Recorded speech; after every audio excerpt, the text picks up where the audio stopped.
ನಾನಿವತ್ತು ಕುಂದಾಪುರ ಶೈಲಿಯ ಕಾಡು ಮಾವಿನ ಹಣ್ಣಿನ ಸಾಸಿವೆಯನ್ನು ಮಾಡೋದು ಹೇಗಂತ ತೋರಿಸ್ತಾ ಇದ್ದೀನಿ.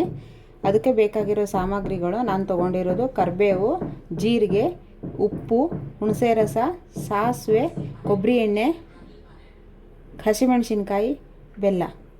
ಇವಾಗ ಹೇಗೆ ಮಾಡೋದು ಅಂತ ತೋರಿಸ್ತೀನಿ, ನೋಡುವ.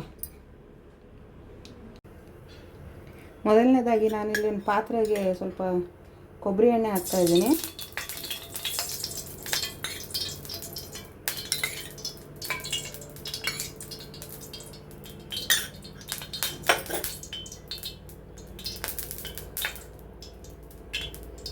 ಎಣ್ಣೆ ಕಾದಿದೆ, ಜೀರಿಗೆ ಹಾಕ್ತಾಯಿದ್ದೀನಿ.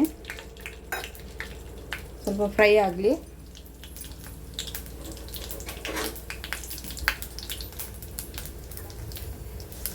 ಸಾಸಿವೆ ಹಾಕ್ತಾಯಿದ್ದೀನಿ.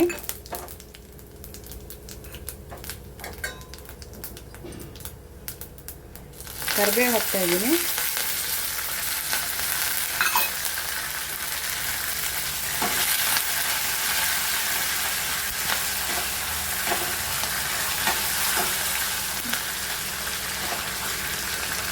ಹಸಿಮೆಣಸಿನ್ಕಾಯಿ ಹಾಕ್ತಾಯಿದ್ದೀನಿ. ನೀವು ಖಾರ ಜಾಸ್ತಿ ಬೇಕಾದರೆ ಸ್ವಲ್ಪ ಖಾರ ತೊಗೊಳ್ಳಿ.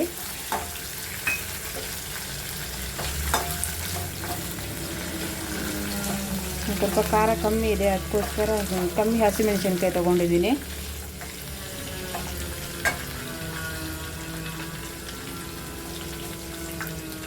ಸ್ವಲ್ಪ ಫ್ರೈ ಆಗಲಿ.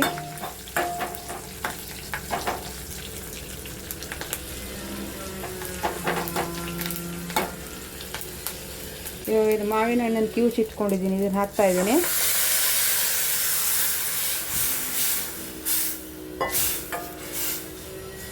ತುಂಬ ಸುಲಭವಾದ ವಿಧಾನ, ಸ್ವಲ್ಪ ಬೇಗನೂ ಆಗ್ತದೆ ಇದು.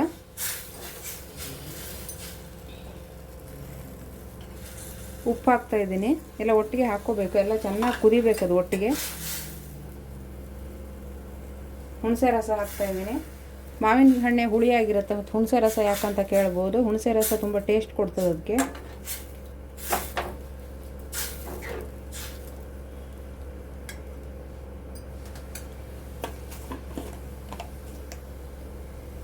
ಅರಿಶಿನ ಪುಡಿ ಹಾಕ್ತಾಯಿದ್ದೀನಿ ಚೂರು.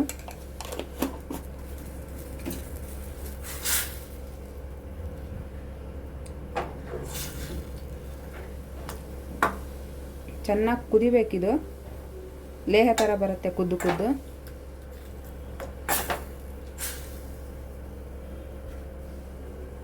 ಬೆಲ್ಲನೂ ಹಾಕ್ತಾಯಿದ್ದೀನಿ.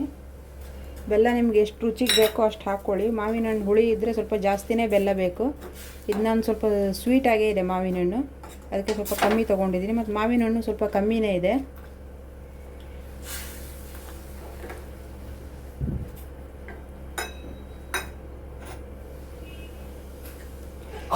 ಚೆನ್ನಾಗಿ ಕುದೀಲಿ ಇದು, ಒಂದು 10 ನಿಮಿಷ ಕುದಿಬೇಕು, 10 ರಿಂದ 15 ನಿಮಿಷ. ಅದೆಲ್ಲ ಬಿಟ್ಕೋಬೇಕು ವಾಟೆಯಲ್ಲಿರೋದೆಲ್ಲ.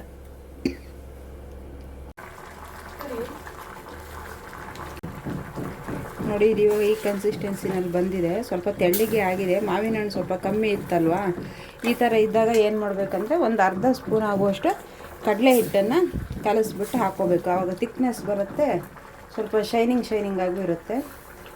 ಒಂದು ಅರ್ಧ ಸ್ಪೂನಷ್ಟು ಹಾಕಿದರೆ ಸಾಕು, ಜಾಸ್ತಿ ಹಾಕಬಾರ್ದು. ನೋಡಿ, ಇವಾಗ ಕರೆಕ್ಟಾಗಿ ಬಂದಿದೆ. ಒಂದು 2 ನಿಮಿಷ ಕುದ್ರೆ ಸರಿ ಹೋಗುತ್ತೆ ಇದು.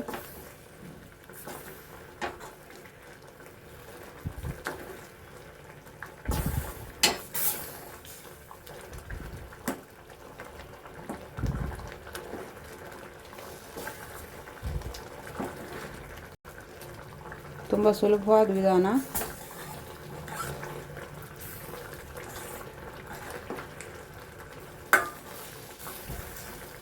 ನೋಡಿ, ಕರೆಕ್ಟಾಗಿ ಬಂದಿದೆ ಇದು. ಇವಾಗ ಚೆನ್ನಾಗಿ ಕುದೀತಾನೂ ಇದೆ. ಇದು ಅನ್ನಕ್ಕೆ ಚೆನ್ನಾಗಿರುತ್ತೆ, ಚಪಾತಿಗೂ ಚೆನ್ನಾಗಿರುತ್ತೆ, ಪೂರಿ ಎಲ್ಲದಕ್ಕೂ ತುಂಬ ಚೆನ್ನಾಗಿರುತ್ತೆ. ನೋಡಿ, ಇದು ಇವಾಗ ಆಗಿದೆ. ಸ್ಟವ್ ಆಫ್ ಮಾಡ್ಕೊಳ್ಳೋಣ. ಎಲ್ಲರೂ ಮಾಡ್ಕೊಳ್ಳಿ, ಇದನ್ನು ರುಚಿ ನೋಡ್ಕೊಳ್ಳಿ, ಮಾಡಿ.